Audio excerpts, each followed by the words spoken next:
अल्हम्दुलिल्लाहि नहमदुहु व नस्तईनुहु व नस्तगफिरुहु व नऊज़ु बिल्लाहि मिन शुरूरि अनफुसिना व मिन सय्यिआति अमालिना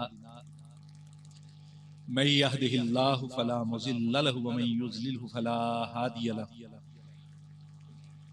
व अशहदु अल्ला इलाहा इल्लल्लाह वहदहु ला शरीका लहु व अशहदु अन्ना मुहम्मदन अब्दुहु व रसूलुहु अल्लाहुम्मा सल्लि अला मुहम्मदिन व अला आलि मुहम्मदिन कमा सल्लैता अला इब्राहीम व अला आलि इब्राहीम इन्नका हमीदुम मजीद।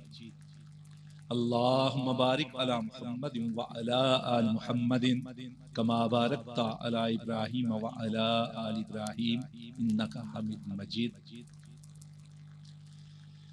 अल्लाहुम्मा सल्लि व सल्लिम अला सय्यिदिल बशर वश्शफ़ी वल मुशफ़्फ़ा फ़िल महशर अल्लज़ी ख़तमत बिहिन नबिय्यीन व आलैत दरजतहु फ़ी इल्लिय्यीन व वसफ़तहु फ़ी किताबिकल मुबीन फ़क़ुल्ता व अन्त अस्दक़ुस सादिक़ीन व अहसनुल क़ाइलीन व मा अरसलनाका इल्ला रहमतल लिल आलमीन।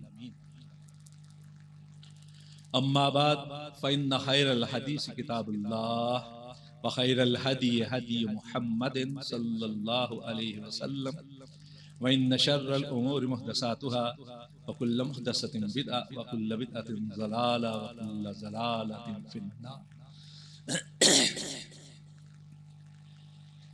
मेरे लिए ये खुशी और खुशनसीबी की बात है कि मैं आज आपके यहाँ अकीदाए ख़त्म नबूवत के हवाले से चंद ज़रूरी गुज़ारिशात करने के लिए हाजिर हुआ। मुझसे कबल हमारी जमात के जय्यद आलिम दीन उस्ताजुल उलमा हज़रत मौलाना फ़ारूक रहमानी यज़दानी आपसे हम कलाम थे। जो हमारे भाई बतौर खतीब के तशरीफ लानी थी, जिन्होंने नहीं आए, ये उनके कै मकाम नहीं बल्कि इल्म और फजल के लिहाज से इनकी शान बहुत ऊंची। हजरत मौलाना यज़दानी बड़े आसन अंदाज में नहायत इल्मी गुफ्तगू कर रहे थे और मौजू का हक अदा कर रहे थे। मैं चूंकि उनके खताब के आखिरी लम्हात में हाजिर हुआ हूं, इसलिए मैं इस्तिफादा नहीं कर सका कि वो उससे पहले क्या फरमा रहे थे। मौजू एक हो और एक मौजू पे कई तकारीर होती हो तो फिर बाज औकात ये होता है कि वही बातें दोहराई जाती हैं जो पहले की जा चुकी हैं। मैं मौजू की मुनासबत से चंद एक तालिब इल्माना जो बातें हैं, तालिब इल्माना, वो आपके गोशगुजार करने की कोशिश करूंगा और कोशिश करूंगा कि कोई ऐसी बात जो उलमाए किराम अमूमन करते हैं वो ना कर पाऊं। मुमकिन है वो हजरत यज़दानी साहब पहले कर चुके। हजरात, अल्लाह रब्बुल इज्जत ने इस दुनिया के रहने वालों की इस्लाह के लिए, रहबरी और रहनुमाई के लिए बेशुमार नबी और रसूल मबूस फरमाए। हर कौम की तरफ नबी और रसूल आए। मुस्नद अहमद की एक हसन रवायत है हजरत अबू ज़र रज़ी अल्लाह ताला अन्हु के रसूल अकरम सल्लल्लाहु अलैहि वसल्लम ने इरशाद फरमाया कि अल्लाह ने 1,24,000 नबी भेजे, उनमें से 315 रसूल थे। यानी मुख्तलिफ अकवाम में जो नबी और रसूल तशरीफ लाए वो 1,24,000 नबी और रसूल थे। 1,24,000। हर कौम, हर इलाके, हर अहद के लिए अल्लाह रब्बुल इज्जत ने बतौर रहबर रहनुमा के नबी और रसूल मबूस फरमाए। और ऐसा भी हुआ कि एक एक वक्त में एक से ज्यादा नबी और रसूल भी हुए एक ही वक्त। मसलन हजरत इब्राहीम अलैहि तहियत व तस्लीम की हयात मुबारका ही में उनके जलीलुल कदर साहबजादे हजरत इस्माइल अलैहिस्सलाम भी मौजूद हैं, हजरत इसहाक भी मौजूद हैं, और उनके भतीजे हजरत लूत अलैहिस्सलाम भी मौजूद हैं। हजरत याकूब अलैहिस्सलाम की हयात मुबारका में हजरत यूसुफ अलैहिस्सलाम भी मौजूद हैं। हजरत मूसा अलैहिस्सलाम का मामला इससे भी आगे, हजरत मूसा अलैहिस्सलाम के साथ साथ उनके सगे भाई हजरत हारून अलैहिस्सलाम भी नबी है, और करीबी अजीज हजरत यूशा बिन नून भी नबी। इसी तरह हजरत ईसा अलैहिस्सलाम के साथ साथ उनके सगे खालाजाद हजरत यहया अलैहिस्सलाम भी मौजूद। एक वक्त में एक से ज्यादा नबी भी हुए, एक ही इलाके में भी, एक ही कौम में। फिर भी हर नबी का फर्ज मनसबी और तकसीम कार मखसूस रहा है, महदूद रहा। जो भी नबी और रसूल तशरीफ लाए खास कौम के लिए, खास इलाके के लिए, महदूद वक्त के लिए नबी और रसूल बनकर आए। इस वक्त 3 अक़वाम ऐसी हैं जिनका दावा है कि उनके पास आसमानी तालीमात मौजूद, अगरचे उनमें तहरीफ हो चुकी है, तरामीम हो चुकी हैं, लेकिन बहरहाल किसी न किसी हद तक मौजूद। एक है जूश यहूदी, दूसरे है क्रिश्चियन ईसाई, और तीसरे अल्हम्दुलिल्लाह मुस्लिम। यहूदी और ईसाई दोनों के दोनों एक ही कौम के ताल्लुक रखते हैं, और उस कौम को कहा जाता है बनी इसराइल। इसराइल लक़ब था हजरत याकूब अलैहिस्सलाम का, और उनके बेटे, उनकी औलाद को बनी इसराइल कहा जाता है। इस वक्त जो बाइबल है हमारे पास, और ईसाई दुनिया जिसे छपवा कर तकसीम करती है, वो 2 हिस्सों पर मुश्तमिल। थोड़ी सी बात जो है वो जरा इल्मी है, इसलिए आपको खुश्क महसूस होगी, लेकिन अगर आप अच्छे तरीके से इसको ज़हन नशीन कर लेंगे तो अगली बात समझने में आसानी होगी। मौजूदा बाइबल जो है वो 2 हिस्सों पर मुश्तमिल है। एक है उसका पुराना हिस्सा जिसको अहदनामा अतीक कहा जाता है, एक है उसका नया हिस्सा जिसको अहदनामा जदीद कहा जाता है। अहदनामा अतीक के अंदर ज़बूर भी है जो हजरत दाऊद अलैहिस्सलाम पर नाज़िल, ये सही नहीं मुहर्रफ है लेकिन है। हजरत मूसा अलैहिस्सलाम की तरफ मंसूब 5 किताबें हैं जिन्हें असफार खमसा कहा जाता है, वो भी इसमें मौजूद। एक किताब 2 हिस्सों पर मुश्तमिल है जिसको मुलूक कहा जाता है, सलातीन कहा जाता है, इंग्लिश में किंग्स कहा जाता है, वो भी 2 हिस्सों में मौजूद।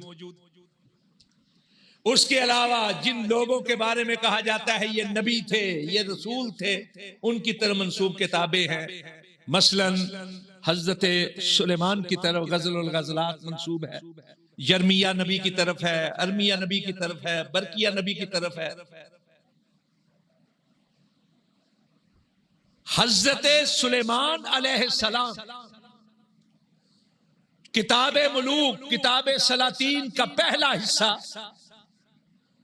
बाब नंबर 8 और आयत नंबर 16 और 17 के अंदर कहते हैं कि मेरे बाप दाऊद की यह ख्वाहिश थी कि बनी इसराइल के खुदा का कोई घर बनाया जाए। मैं जब अपने बाप की जगह पर बनी इसराइल के तख्त पर बैठा तो मैंने उस ख्वाहिश को पूरा किया। जिसे आज हम बैतुल मक़दस कहते हैं, बैतुल मुक़द्दस, बैतुल मुक़द्दिस, बैतुल मक़दस, इसको इंग्लिश इस्तिलाह के अंदर या यहूदी इस्तिलाह के अंदर, ईसाई इस्तिलाह के अंदर इसको कहा जाता है हैकल सुलेमानी। पहले बनी इस्राइल की कोई मखसूस इबादतगाह इमारत की शक्ल में मौजूद नहीं थी। यह हजरत सुलेमान है जिन्होंने सबसे पहले एक मखसूस इमारत बनाई थी, जिसको बैतुल मक़दस या हैकल सुलेमानी कहा जाता है। हजरत सुलेमान अलैहिस्सलाम ने उसका जिक्र करते हुए अपने आप को और अपने वालिद गिरामी हजरत दाऊद अलैहिस्सलाम को महदूद कर लिया है सिर्फ बनी इस्राइल तक। यानी ये जलीलुल कदर नबी बनी इस्राइल के लिए नबी और रसूल बनाकर भेजे गए। हजरत मूसा अलैहिस्सलाम जो इनसे पहले तशरीफ लाए, उनकी तरफ जो 5 किताबें मंसूब हैं, जिन्हें अस्फार खमसा कहा जाता है, किताब तकवीन, किताब अदद, किताब खुरूज, किताब अहबार और किताब इस्तिस्ना। सिफर तकवीन, सिफर अदद, सिफर खुरूज, सिफर अहबार और सिफर इस्तिस्ना।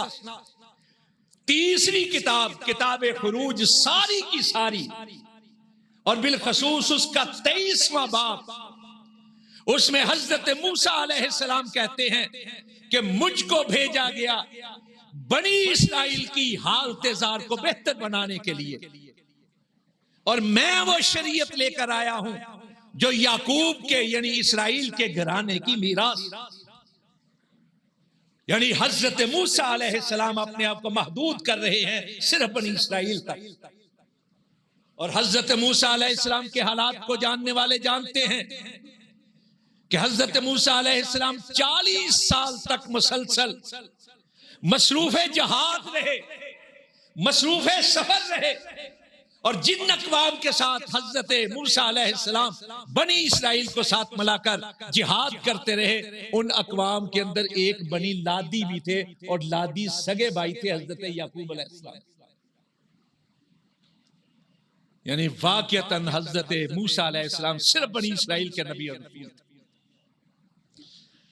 अब आते हैं हजरत ईसा अलैहिस्सलाम की तरफ। इस वक्त अहदनामा जदीद में 4 किताबें हैं जिनको इंजील का नाम दिया गया है। जो असल इंजील थी वो आज मौजूद नहीं। यह अलग बहस है कि ये जो मौजूदा 4 अनाजील है इनकी हैसियत क्या है।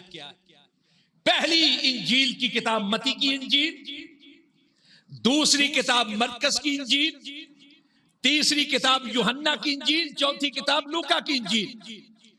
पहली किताब मती की इंजील बाब नंबर 10 आयत नंबर 5, 6, 7, हजरत ईसा अलैहिस्सलाम अपने शागिर्दों से कहते हैं, खबरदार सामरियों के शहर में दाखिल नहीं होना, खबरदार गैर अक़वाम की तरफ नहीं जाना, कि मुझको सिर्फ इस्राइल के घराने की खोई हुई भेड़ों की तरफ भेजा गया है। सिर्फ बनी इस्राइल की बात कर रहे। इसी तरह मती की अंजील बाब नंबर 15 आयत नंबर 25 और 26 के अंदर है, एक औरत आई हजरत ईसा अलैहिस्सलाम के सामने गिड़गिड़ाई कि मेरी बेटी बीमार है, उसको चंगा कर दीजिए। लेकिन वो औरत और उसकी बेटी बनी इस्राइल में से नहीं थी। चुनाचे हजरत ईसा अलैहिस्सलाम ने इनकार कर दिया।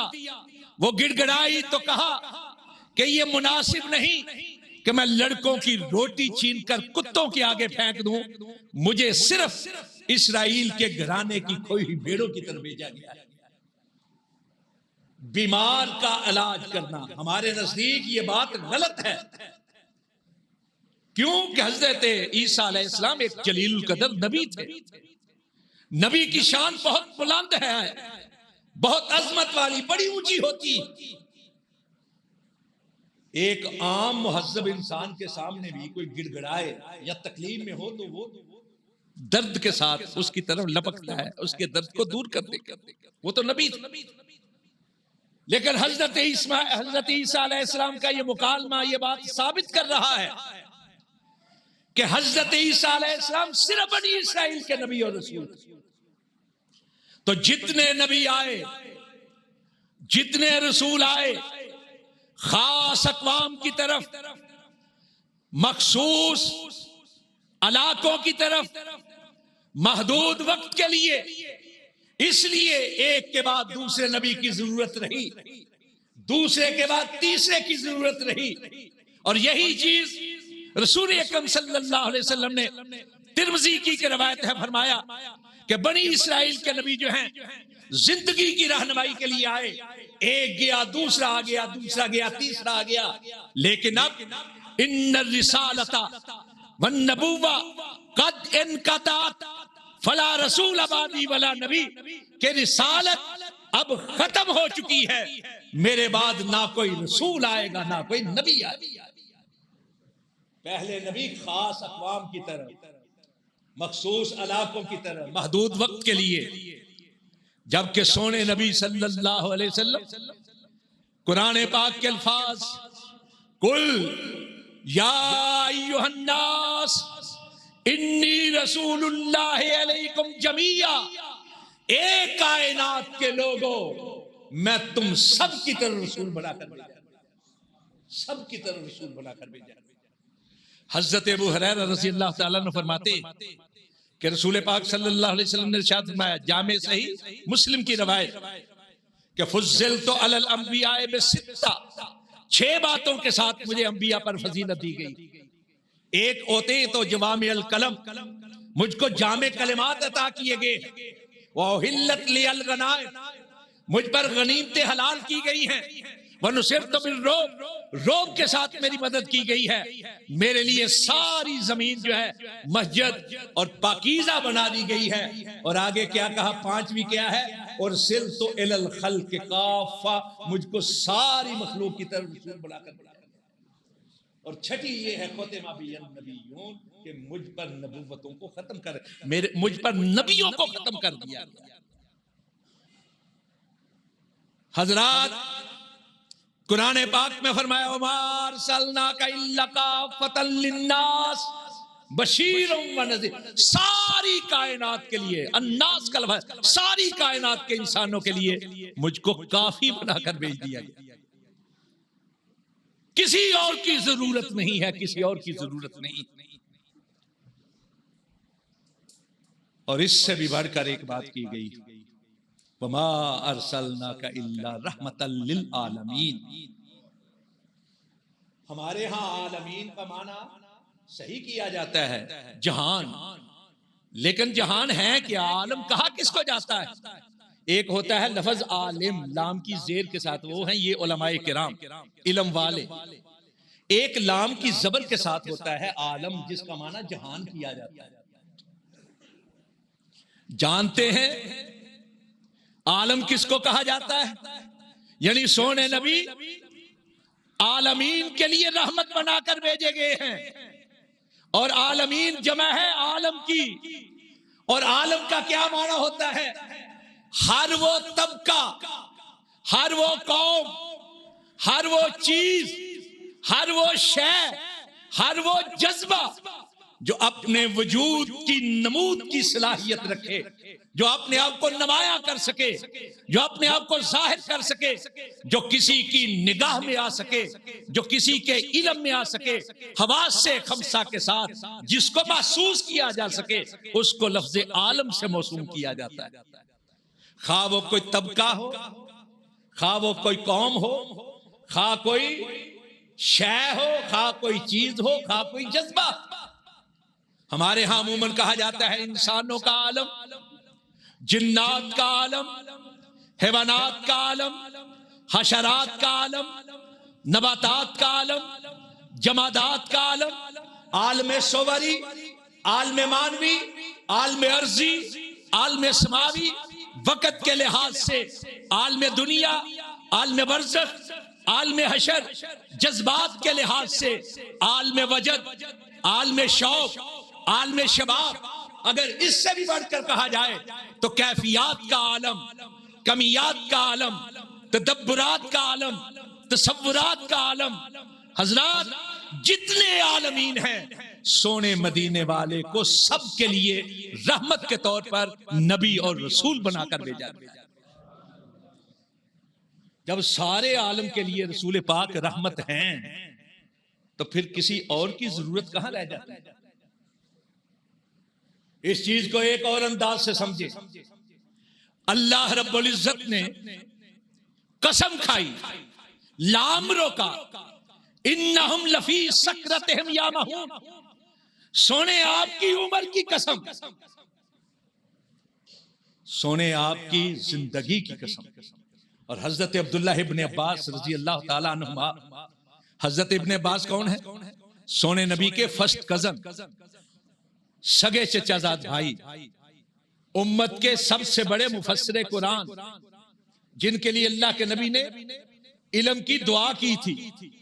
वो कहते हैं कि अल्लाह रब्बुल इज्जत ने कुरान पाक में कई चीजों की कसमें खाई, लेकिन जब किसी की जिंदगी की कसम खाने की बारी आई तो सारी कायनात में से आमना के लाल को चुन लिया, मदीना के ताजदार को चुन लिया। आप सिर्फ ये ना समझें कि ये भी कसम उसी तरह, इसको एक और अंदाज से देखें, जरा तालिबे इल्माना अंदाज से जरा सोचे समझे। लामरों का तेरी उम्र की कसम, और उम्र के मुख्तलिफ मराहिल होते हैं। वलादत, शीरखार की यानी दूध पीने की वक्त की उम्र, फिर उसके बाद बचपन, फिर लड़कपन, फिर नौजवानी, जवानी, औधेड़पन, बुढ़ापा, वफात तक के जितने मराहिल हैं सारे के सारे लफ्ज उम्र में आ जाते हैं। गोया अल्लाह रब्बुल इज्जत ने सोने नबी सल्लल्लाहु अलैहि वसल्लम की पूरी जिंदगानी की कसम खाई, जलवत की भी, खलवत की भी, उठक बैठक, चलत फिरत, खलवत, जलवत, गुफ्तार, किरदार, रफ्तार, अकवाल, अफआल, अहवाल, औसाफ, अतवार, अतरास, हर एक पहलू से जो जो जिंदगी के साथ ताल्लुक रखती है चीज, सबकी अल्लाह ने कसम खाई। अब मैं आपसे पूछता हूं, मैंने जिस तरह पहले एक हदीस कोट की थी, कितने नबी और रसूल आए हैं दुनिया में? बताएं, अभी बात हुई है, तकरीर ना सुने, बातें करें। कितने नबी और रसूल आए हैं दुनिया में? 1 लाख। क्या कायनात का कोई बड़े से बड़ा आलम 1,24,000 नबियों के नाम याद रख सकता है, दोहरा सकता है, बयान कर सकता है? कायनात में कोई ऐसी किताब है जिसमें 1,24,000 नबियों का जिक्र मौजूद हो, तज़किरा मौजूद हो, याद मौजूद हो? कुरान पाक का सिर्फ मुताला करें, सोने नबी के साथ साथ 26 के करीब नबियों और रसूलों का जिक्र। और अगर मुहर्रफ बाइबल का सहारा ले ले और उन हस्तियों को भी नबियों में शुमार कर ले जिनके बारे में बनी इस्राइल का गुमान था कि ये नबी हैं, उनको भी शामिल कर लें तो ये तादाद 80 से ज्यादा नहीं बढ़ती। कहां 1,24,000, कहां सिर्फ 80। अब इन 80 जो नाम हमारे सामने हैं, जिनको हम शुमार कर सकते हैं, जिनको हम याद रख सकते हैं कोशिश करके, या जिनको किसी किताब के अंदर हम देख सकते हैं, अगर इनको सामने रखें तो क्या इन सब के हालात जिंदगी से हम वाकिफ हैं? हजरत मूसा अलैहिस्सलाम की तरह मंसूब किताब है अस्फार खमसा, हजरत मूसा के हालात के बारे में है, लेकिन तमाम तर जिंदगी के सारे हालात इसको बयान नहीं कर सके, कोई किताब बयान नहीं कर सकी हजरत मूसा के हालात जिंदगी। हजरत ईसा अलैहिस्सलाम के मानने वाले एक बड़ी तादाद में है। कई हुकूमतें ऐसी हैं जिनके बरसरे इक्तदार लोग अपने आप को ईसाई कहते हैं, सियासी तौर पर तरक्की याफ्ता अक़वाम है, इसके बावजूद वो हजरत ईसा अलैहिस्सलाम के हालात जिंदगी को बयान नहीं कर सकते। इंसाइक्लोपीडिया ब्रिटानिका, उसमें जहां जीसस का चैप्टर है हजरत ईसा अलैहिस्सलाम के हालात पर, वहां वाज़ेह तौर पर लिखा है कि हजरत ईसा अलैहिस्सलाम की जिंदगी के हालात को अगर देखा जाए तो 50 दिनों से ज्यादा के हालात पर वाकफियत नहीं मिल सकती, सिर्फ 50 दिनों के हालात। और 50 दिनों के हालात 2 महीने भी नहीं बनते, 2 महीने भी नहीं बनते। ये इंसाइक्लोपीडिया ब्रिटानिका खोल लें आप, जीसस का चैप्टर देख ले, उसके अंदर लिखा हुआ है 1,24,000 में से 80 के करीब नाम किताबों के अंदर मौजूद हैं। उनके इलाके कौन से थे कोई मालूम नहीं, वो किन अक़वाम की तरफ थे शायद कोई बता दे, कब आए ये भी बड़े जो जतन में पढ़ने वाली बात, लेकिन सारी जिंदगी के हालात कोई बयान नहीं कर सकता। और दूसरी तरफ सोने नबी सल्लल्लाहु अलैहि वसल्लम की जिंदगी का एक एक लम्हा अल्लाह रब्बुल इज्जत ने महफूज कर दिया, एक एक लम्हा महफूज। यह हदीस क्या है? सोने नबी की सीरत ही तो है, सोने नबी के हालात जिंदगी ही तो हैं। आप जागते किस तरह थे, आप सोते किस तरह थे, आप खाते किस तरह थे, आप पीते किस तरह थे, आप चलते किस तरह थे, आप बैठते किस तरह थे, आप उठते किस तरह थे, आपका लिबास क्या होता था, आप क्या चीज को पसंद करते थे, आप बाप की हैसियत से कैसे थे, आप बेटे की हैसियत से कैसे थे, आप एक इमाम और खतीब की हैसियत से कैसे थे, आप दाई की हैसियत से कैसे थे, आप एक जर्नैल की हैसियत से कैसे थे, एक ताजिर की हैसियत से कैसे थे, एक रहबर की हैसियत से कैसे थे, एक मुशक्कत करने वाले की हैसियत से कैसे थे, एक मेहरबान की हैसियत से कैसे थे। एक एक लम्हा अल्लाह रब्बुल इज्जत ने महफूज कर दिया है। ये है कसम का मतलब। मैं ये बात पूरे तयक्कुन के साथ एक सवालिया अंदाज में पेश करना चाहता हूं। अगर हम ये कहें कि लाओ कोई ऐसी शख्सियत, लाओ कोई ऐसी हस्ती, लाओ कोई ऐसा कायद, ऐसा रहबर, ऐसा रहनुमा कि जिसको फॉलो करके, जिसकी पैरवी करके, जिसके किरदार को देखकर, जिसकी गुफ्तार को देखकर हम अपनी दुनिया को बेहतर कर लें। आखिरत की बात अभी नहीं मैं करता, सिर्फ दुनिया को बेहतर कर लें। अगर मैं ये सवाल करूं कि मैं जागूं किस तरह, मैं सोऊं किस तरह, मैं खाऊं किस तरह, मैं पीऊं किस तरह, मैं चलूं किस तरह, मैं पहनूं किस तरह, जिंदगी के ये सारे मामूलात जिसको देखकर मैं अपनाऊं, लाओ कोई ऐसा है तो मेरे सामने। मुमकिन है, मुमकिन है, मुमकिन है कि जो जिसको मानता है उसको लाकर सामने खड़ा कर दे। बहस तो बाद में होगी ना, लेकिन अगर यही सवाल मैं थोड़ा सा पलट के यूं करूं कि कायनात में कोई ऐसी हस्ती है जिसकी जिंदगी का एक एक लम्हा, जिसकी जिंदगी का एक एक मरहला, जिसकी जिंदगी का एक एक अंदाज, जिसकी जिंदगी का एक एक रुख पूरे हिज़्म और एहतियात के साथ, रवायत और दरायत के असूलों के पेश नजर पूरे हिज़्म और एहतियात के साथ आज महफूज हो, लाओ कोई ऐसी हस्ती है तो रब्बे काबा की कसम सवाए मदीना के ताजदार के किसी को पेश नहीं किया जा सकता। ये है मतलब लामरों का, तेरी उम्र की कसम, तेरी जिंदगी की कसम। खत्म नबूवत के साथ ताल्लुक ये है कि अगर किसी और की नबूवत भी चलनी होती तो उसकी जिंदगी को भी महफूज कर दिया गया होता। 1,24,000 अजमतों वाले गुजरे हैं, शानों वाले गुजरे हैं, रिफतों वाले गुजरे हैं। अगर किसी और का सिलसिला रहबरी और रहनुमाई आगे चलना होता तो उसकी जिंदगी को महफूज कर दिया होता कि लोगों देखते रहो और इसको फॉलो करते रहो। लेकिन एक ही हस्ती है कि जिसकी जिंदगी का एक एक लम्हा महफूज कर दिया गया है, और उस सोने मदीने वाले की हस्ती है। इसलिए महफूज कर दिया गया है कि क़यामत तक लोग आते रहें, इसको देखते रहें, इसके पैरवी करने की कोशिश करते रहें, इसको फॉलो करने की कोशिश। हजरात, खत्म नबूवत एक एजाज है, खत्म नबूवत एक इम्तियाज है, खत्म नबूवत एक अजमत है, एक शौकत है, अरफाइयत है, अशरफियत है। ये एक ऐसा ताज है, ताज ताज है ऐसा खत्म नबूवत, जो कायनात में सिर्फ एक ही सर के लिए बना था, और वो सर सर अक़दस था, सोने मदीने वाले।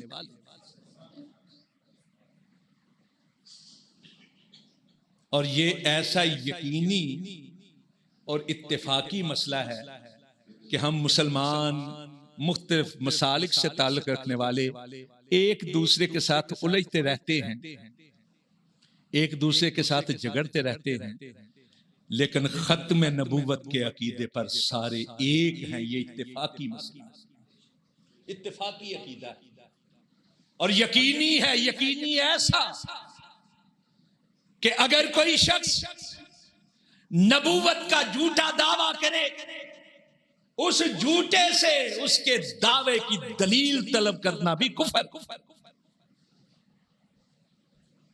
कोई नबूवत का झूठा दावा करे तो उस झूठे से उसके दावे की दलील करना भी कुफर है।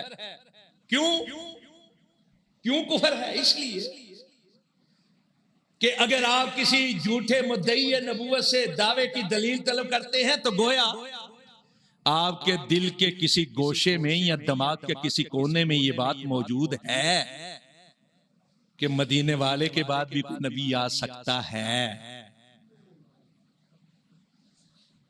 जबकि इसको इतना यकीनी होना चाहिए कि अगर कोई शख्स नबूवत का दावा करे तो फौरन कह दिया जाए तू कज़्ज़ाब है, तू दज्जाल। इसलिए कि मदीने वाले के बाद कोई नबी नहीं आएगा, अगर कोई आएगा नबूवत का दावा करेगा कज़्ज़ाब होगा, दज्जाल। ज़िमनन एक बात आ गई, मैं पूछना चाहता हूं, आप जानते हैं यकीन का क्या माना है? यकीन का लफ्ज हम बोलते हैं, हम सुनते भी हैं, हम लिखते भी हैं, पढ़ते भी हैं, लेकिन यकीन का माना क्या है? यकीन का माना क्या है? मैं आपसे पूछता हूं, इंटरवे की तरफ जाना है, मुझे रास्ता बताएं।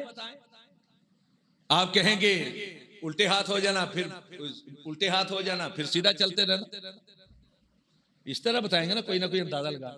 लेकिन चलते चलते मैं एक ऐसी जगह पे पहुंचता हूं जहां दो रास्ते निकल आते हैं, तो शाखा। अब मैं कोने पे खड़े होकर सोचता हूं मैं इस तरफ जाऊं या इस तरफ जाऊं। अगर हो ज़हन दोनों तरफ 50%, तो इस कैफियत को कहा जाता है तरद्दुद यतज़ब्ज़ब। 50% ज़हन एक तरफ है, 50% इस तरफ, किस तरफ जाऊं? ये तरद्दुद की कैफियत है, तज़ब्ज़ब की, हिचकिचाहट की कैफियत। अगर हो 75% ज़हन एक तरफ, 25% एक तरफ, तो जिधर 25% है उस तरफ शक है, और जिधर 75% है उसको गालिब गुमान या ज़न्ने गालिब कहा जाता है, गालिब गुमान। और अगर ये कैफियत हो कि दो रास्ते छोड़ के 100 रास्ते भी आ जाएं सामने, और मैं ये जानूं कि 99 रास्ते अबस हैं, फजूल हैं, एक ही है रास्ता कि जिस पर आंखें बंद करके भी चलूं तो अपनी मंजिल पे पहुंचूंगा, तो इस कैफियत को यकीन कहा जाता है। यकीन है अकीदाए खत्म नबूवत पे कि आमिना के लाल, मक्का के दुर्रे यतीम, मदीना के ताजदार, नबियों के इमाम, रसूलों के सरदार हजरत मोहम्मद मुस्तफा सल्लल्लाहु अलैहि वसल्लम के बाद कोई नबी आ सकता ही नहीं। और अगर किसी और के बारे में ऐसा जहन रखेंगे तो गोया सोने नबी की शान के अंदर तनकीस का बायस, गुस्ताखी। हजरात,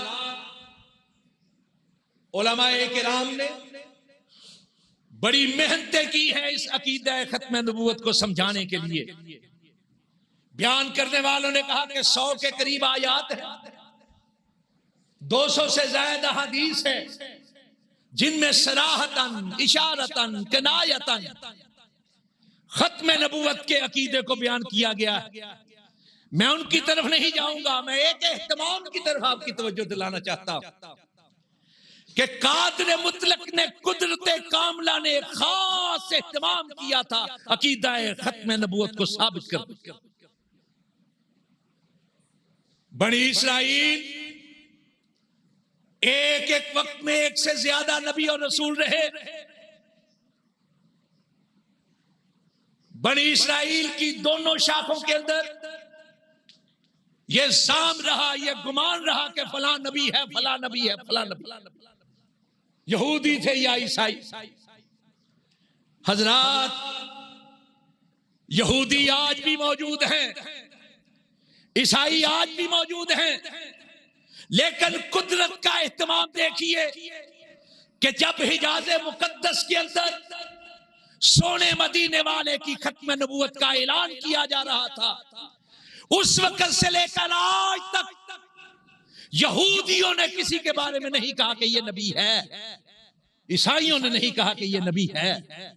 ये इत्तमाम है कुदरत की तरफ से कि वो कौम जिसके अंदर एक एक वक्त में एक से ज्यादा नबी रहे हैं, सोने मदीने वाले की खत्म नबूवत के बाद उनकी तरफ से किसी नबी और रसूल का ऐलान नहीं।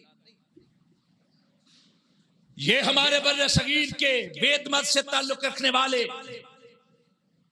ये सनातन धर्मी, ये आर्य समाजी, जिन्हें हम हिंदू कहते हैं, जिनका ये अकीदा रहा है कि बड़े बड़े महर्षियों पर आकाशवाणी का प्रकाश होता रहा है। आकाश कहते हैं आसमान को, वाणी का मतलब होता है खबरें। आज भी इंडिया का एक रेडियो स्टेशन है, उसका नाम है आकाशवाणी। जो बुजुर्ग हैं जिन्होंने 71 की जंग देखी है, पाकिस्तान इंडिया की 71 की जंग, वो जानते हैं कि उस वक्त पाकिस्तान की तरफ से एक तराना चला करता था हमारे रेडियो पाकिस्तान पर, क्यों झूठ बोलनी है झूठी आकाशवाणी। आकाशवाणी का मतलब आसमानी खबरें, यानी वेद मत से ताल्लुक रखने वालों का ये अकीदा है कि बड़े बड़े बुजुर्गों पर आसमानी खबरों का नुज़ूल होता रहा। लेकिन हजरात, समुद्रों पार हिजाज मुकद्दस में जब सोने नबी की खत्म नबूवत का ऐलान हुआ, उसके बाद हिंदू तारीख उठाकर देख लें, कोई हिंदू ये कहता हुआ आपको दिखाई नहीं देगा कि फलां शख्सियत पर इस दौरान में आकाशवाणी का प्रकाश। फारस से ताल्लुक रखने वाले, पारस, पारस है ऐसा लफ्ज, पारस। पेचों के अरबी में नहीं बोलते, इसको मुअर्रब करके फे बोल दिया जाता है, पारस की जगह फारस। वहां के रहने वाले जर्दशुद को, जिसे जरतश्त कहते हैं उर्फ आम में गलतुल-आम के तौर पर जर्दशुद, पारसी मजहब आज मौजूद है। वो कहते हैं कि उनके बुजुर्गों पर, बेशुमार बुजुर्गों पर सरोश आसमानी का नुज़ूल होता रहा है। सरोश आसमानी से मुराद थे हजरत जिब्राइल, जो वही लेकर आते हैं। उर्दू पढ़ने वाला गालिब को जब पढ़ता है, असदुल्ला खान गालिब को, तो असदुल्ला खान गालिब का जो मजमुआ कलाम है दीवान गालिब, उसकी पहली गजल का शेर है, आते हैं गैब से ये मज़ामी ख्याल में, गालिब सरीर खामा नवाए सरोश। सरोश उस फरिश्ते को कहते हैं पारसी, जो वही लेकर आता रहा है। पारसियों का ये अकीदा है कि कई बुजुर्गों पर सरोशी आसमानी का नुज़ूल हुआ।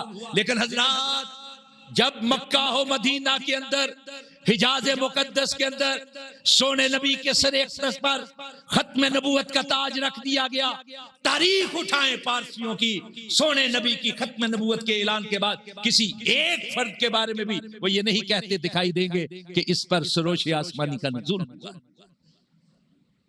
ये है वो इह्तिमाम जो कादिर मुतलक ने किया था सोने नबी की खत्म नबूवत के लिए।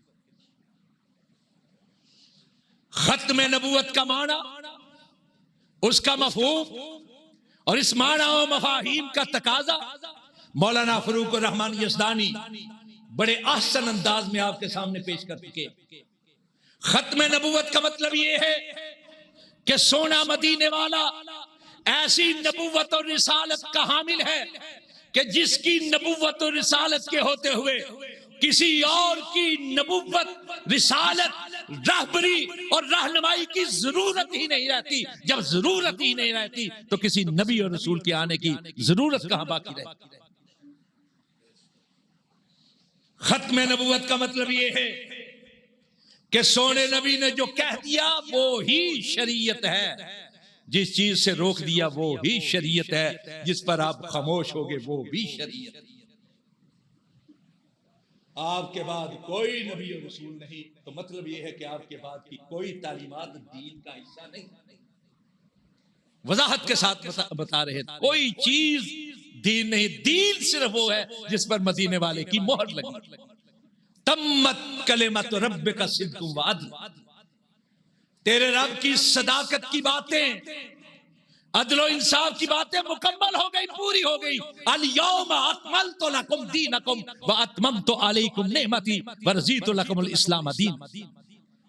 ये सोने नबी ने ऐलान कर दिया था, चंद लोगों के सामने नहीं, अपने वक्त के सबसे बड़े मजमा के सामने खड़े होकर कहा था कि लोगों, वो दीन जो आदम अलैहिस्सलाम से शुरू हुआ था, वो दीन जिसको लेकर अदरीस, नूह और शेष आए, वो दीन जिसको लेकर इब्राहिम, इस्माइल और इसहाक आए, वो दीन जिसको लेकर यकूब और उनकी औलाद के नबी आते रहे, मूसा आए, दाऊद आए, सुलेमान आए, ईसा आए, वो दीन मेरे दौर के अंदर मेरे जरिए से मुकम्मल हो गया है, पूरा हो गया। अब कोई चीज जो बाद में आएगी वो दीन हो सकती नहीं। हजरत अल्लामा शहीद रहमतुल्लाह अलैह ने इसको बड़े आसान अंदाज में एक जगह एक मौके पर बयान किया। होता यह था कि 25 दिसंबर को पूरी दुनिया के अंदर ईसाई लोग जो है ना, क्रिश्चियन, वो क्रिसमस मनाते हैं। पाकिस्तान में भट्टो के दौर तक और उसके बाद भी थोड़ा अरसा रबुआ के अंदर मरज़ई 25, 26, 27 को इज्तिमा किया करते थे, बहुत बड़ा, पूरी दुनिया में सबसे बड़ा। आजकल वो लंदन में करते हैं ये इज्तिमा। और जब मरज़ई 25, 26, 27 को इज्तिमा करते रबुआ के अंदर, तो उसके मुकाबिल चनियोट के मुकाम पर तमाम मुकात पे फिक्र एक बड़ा जलसा किया करते खत्म नबूवत कॉन्फ्रेंस के नाम से। 1977 में एक तहरीक चली थी भट्टो साहब के खिलाफ, जिसकी वजह से ज़िया उल हक बरसर इक़्तिदार आए थे। उस तहरीक को कहा जाता है 9 सितारों की तहरीक। ये 1977 की तहरीक के बाद की बात है। हम उस वक्त पढ़ते थे सरगोदा, मौलाना अबू सलाम मोहम्मद सदीक सरगोदी रहमतुल्लाह अलैह के पास। हम चंद दोस्त सरगोदा से खत्म नबूवत कॉन्फ्रेंस सुनने के लिए चनियोट, मौलाना अब्दुल रशीद राशिद थे, शेखुल हदीस वो गुजरे हैं, हमारे पसरूर के थे, लाहौर में एक हादसे में शहीद हो गए थे, यानी एक्सीडेंट। एक मौलाना अब्दुल हई अंसारी हाफिज़हुल्लाह, जो आजकल मौलाना इरशादुल हक कसरी के मुआविन, मैं था, एक तो और लोग थे। हम दूसरे दिन आए चनियोट के अंदर, 26 तारीख थी। स्टेज पर कौमी इत्तेहाद के लीडर बैठे हुए थे, बड़े बड़े उलमाए किराम बैठे हुए थे। खान मोहम्मद अशरफ खाकसर तहरीक के वो बैठे हुए थे, मौलाना मुफ्ती महमूद बैठे हुए थे, मौलाना ताज महमूद फैसलाबाद के लैलपुर के लोलाक वाले वो बैठे हुए थे, बरेलवी मकतबा फिक्र के मौलाना महमूद अहमद रिजवी बैठे हुए थे, मौलाना मंजूर अहमद चिन्योटी तो जलसा करवाने वाले थे, मुंतजिम थे, वो बैठे हुए थे, और भी लोग बैठे हुए थे। हजरत अल्लामा शहीद महक पर तशरीफ लाए, उन उलमाए किराम को मुखातिब करके कहा, ए उलमाए किराम, मैं आपसे एक बात पूछना चाहता हूं, अपने सीने पे हाथ रखकर तहम्मुल के साथ सुनना और मुझे जवाब देना कि मरज़इयों ने मिर्जा को नबी मानकर उसकी बात को मदीने वाले के मुकाबिल माना, वो तो हो गए काफिर। और जिन्होंने इमामों को नबी भी नहीं माना, फिर उनकी बात को, इमामों की बात को मदीने वाले के मुकाबिल मानना, उनको क्या कहना चाहिए? कोई फतवा नहीं, कोई तान नहीं, कोई तशरीह नहीं, दावते फिक्र है कि लोगों, खत्म नबूवत का मतलब यह है कि रहनुमाई के लिए मदीने वाले की जात जैसी कोई जात नहीं, तो रब्बे काबा की कसम मदीने वाले की बात जैसी भी किसी की बात, उसकी जात के होते हुए किसी और की जात की तरफ देखना अगर सही नहीं, तो उसकी बात के होते हुए भी किसी और की बात की तरफ देखना यह भी सही। इमामों का एहतराम बजा, पीरों का एहतराम बजा, बुजुर्गों का एहतराम बजा, तकरीम जरूर करें, अदब करें, उनकी बातों को तशरीहात के ज़िमन में लाया जा सकता है, लेकिन दीन की हैसियत अगर किसी की बात को है तो सिर्फ मदीने वाले की बात। दीन वही दीन है जिस पर मदीने वाले की मोहर, जिस पर मदीने वाले की मोहर नहीं वो दीन नहीं। हजरात, ये बात मैं अपनी तरफ से नहीं कह रहा, सोने नबी सल्लल्लाहु अलैहि वसल्लम ने एक अंदाज से समझाई। हजरत उमर फारूक रजी अल्लाह ताला अन्हु कहीं से तौरात के चंद वर्क मिले, वही लिए हुए पढ़ते पढ़ते मस्जिद नबी में तशरीफ ले आगे। सोने नबी सल्लल्लाहु अलैहि वसल्लम तशरीफ फरमाए, आपके गिरदा गिर्द सहाबा इकराम भी मौजूद हैं। हजरत उमर फारूक इंसानी फितरत के ऐन मुताबिक तौरात के उन औराक को देखते चले जा रहे। सोने नबी ने जब उमर फारूक की इस मशगूलियत को देखा तो आपके चेहरा अक़दस का रंग मुतगय्यर हो। हजरत अबू बकर सिद्दीक रजी अल्लाह ताला अन्हु, जो सबसे बढ़कर मिजाज शनासे रसूल थे, उन्होंने कहा, उमर, गुम पाने वाली तुम्हें गुम पाए, क्या सोने नबी के चेहरे अक़दस को नहीं देख रहे? हजरत उमर फारूक ने फौरन निगाह उठाई, तौरात के औराक को लपेटा और जुबान से कहा, रज़ीतु बिल्लाहि रब्बन व बिल इस्लाम दीनन व बिमुहम्मदिन नबिय्या। अल्लाह के नबी अल्लाह के रब होने पे राजी, इस्लाम के दीने खुदा होने पे राजी, आपके रसूल बरहक होने पे राजी। दो रवायतें सोने नबी ने इरशाद फरमाया। कहा, उमर, ये तो तौरात है, अगर इस तौरात के साहिब जिन पर यह तौरात नाजिल हुई थी, लौ बदा लकुम मूसा फत्तबातमूहु व तरक्तमूनी लज़लल्तुम अन सवाई सबील, अगर आज मूसा अलैहिस्सलाम भी जिंदा होकर आ जाएं और तुम मुझे छोड़कर उनकी पैरवी करो तो सीधे रास्ते से गुमराह हो जाओ। और दूसरी रवायत के अल्फाज क्या है? मा वसिअहु इल्ला इत्तिबाई, उनके लिए भी चारा नहीं कि वो आएंगे तो मेरी ही पैरवी करें। हज़रत सिर्फ यही नहीं, वाइज अखज़ल्लाहु मीसाक़न नबिय्यीन, अल्लाह ने सारे नबियों से वादा लिया था कि तुम नबुव्वत और रिसालत के मनसब पर फायद हो, ऐसे में अगर मेरा मोहम्मद आ जाए सल्लल्लाहु अलैहि वसल्लम तो तुम पर लाजिम है कि तुम उस पर ईमान लो। हजरत, मैं आपसे एक बात पूछता हूं, हजरत ईसा अलैहिस्सलाम हयात है ना? हयात है कि नहीं है? कहां है? कहां है? ऊंची आवाज से बताएं, कहां है? आसमानों पर तशरीफ लाएंगे, क़यामत के करीब तशरीफ लाएंगे, जब उठाएंगे तो एक जलीलुल कदर नबी की हैसियत से उठाए गए थे, एक अजीमुल मर्तबा रसूल की हैसियत से उठाए गए थे। लेकिन अब क़यामत के करीब जब तशरीफ लाएंगे तो नबी और रसूल की हैसियत से नहीं, सोने मदीने वाले के उम्मती की हैसियत से। तो मैं आपसे पूछता हूं, जिस सोने नबी के होते हुए सच्चे रसूलों की रसालत नहीं चल सकती, जिसकी नबूवत के होते हुए सच्चे नबियों की नबूवत नहीं चल सकती, उसके होते हुए किसी की इमामत चल सकती है, किसी की फकीरी चल सकती है। ये है खत्म नबूवत का मतलब कि मदीने वाले की जात जैसी किसी की जात नहीं, मदीने वाले की बात जैसी किसी की बात। आखिरश मुस्नदे दारमी की एक रवायत आपके गोश गुजार करके इजाजत चाहूंगा। वक्त मेरा ख्याल ज्यादा हो गया, आप शायद थक गए हों। सोने नबी सल्लल्लाहु अलैहि वसल्लम फरमाते हैं कि मैं एक रोज वादी बथा में आराम कर रहा था, मेरी आंखें सो रही थी, मेरा दिल जाग रहा था। ऐसे में आसमानों से दो फरिश्ते नाजिल हुए, एक जमीन पर आन ठहरा, दूसरा फजाओं में मुअल्लक महवे परवाज रहा। फिर एक फरिश्ते ने मेरी तरफ इशारा करके पूछा, क्या ये वही हैं जिनकी तरफ हमको भेजा गया? दूसरे ने कहा, हाँ हाँ यही तो हैं जिनकी तरफ हमको भेजा गया है।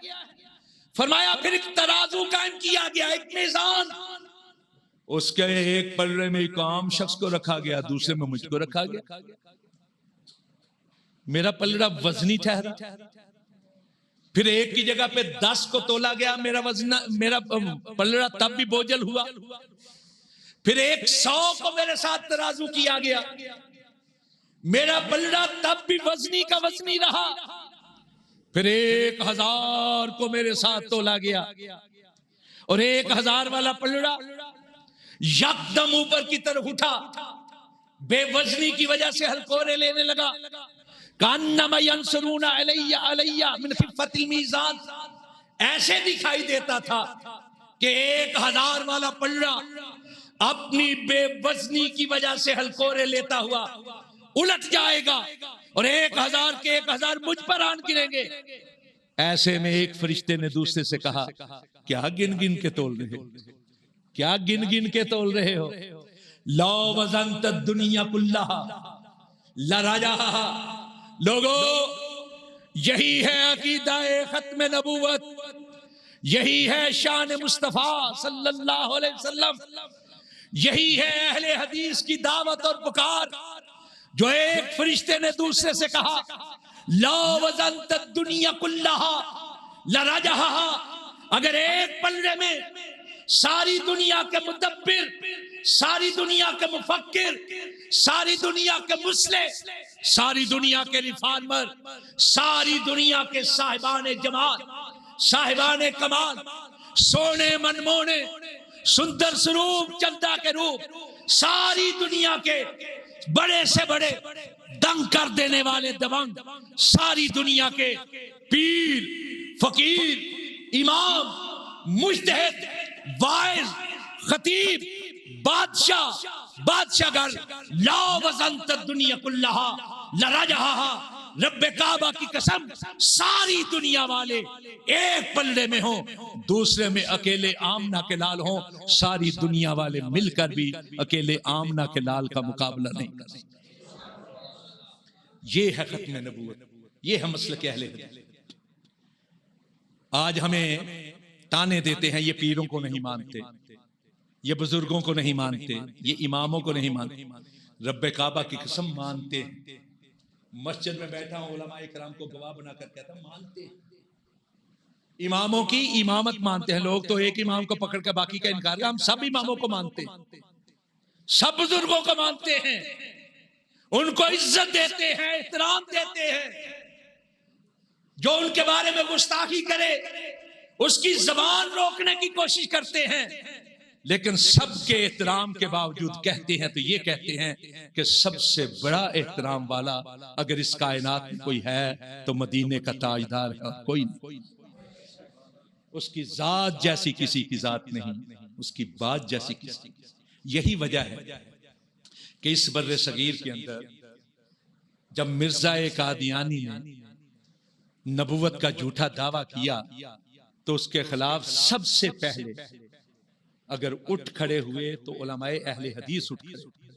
इसकी एक लंबी तारीख है और मैं चूंकि एक तालिब इल्म हूँ इस हवाले से बड़ी गुफ्तगू कर सकता हूँ, लेकिन आपके वक्त का भी एहसास है, कुछ मेरी भी तबीयत नासाज है। इंशाअल्लाह फिर कभी आएंगे, यार जिंदा सोहबत बाकी। वाक़ूलु क़ौली हाज़ा अस्तग़फिरुल्लाह ली व लकुम अजमईन।